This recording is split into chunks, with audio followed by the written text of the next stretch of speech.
Here's my brief weekly update. Firstly, what's happening in the constituency. Two big things to tell you about this week. Firstly, on Thursday, Keir Starmer, the leader of the Labour Party, will be joining myself at the Biomedi Quarter and visiting the University of Edinburgh, looking at how our world-leading biomedics are performing in terms of how we can give them much more research and development funding. It'll be a great visit and a great thing for Keir Starmer to witness firsthand. Secondly, on Friday morning, I'll be presenting a Community Hero Award to Dig-in Bruntsfield. It's a cooperative community greengrocer on Bruntsfield Place. If you can get in there to buy something, they would certainly appreciate your support.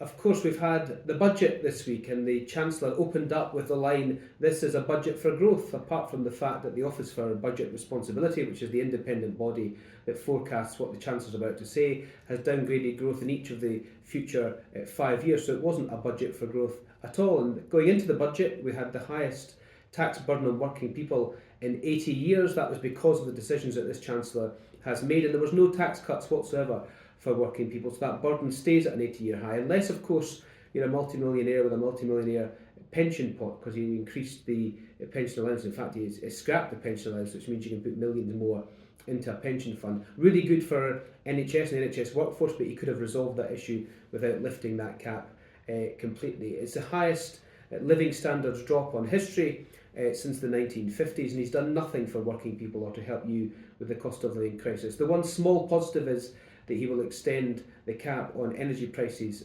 for another few months up until July, which will help you slightly with your bills, but it won't be bringing them down anytime soon. So a budget of missed opportunities from the Chancellor, a budget missed in terms of growth for the country, and a budget missed in terms of dealing with the cost of living crisis that's affecting so many of constituents across the whole of Edinburgh South.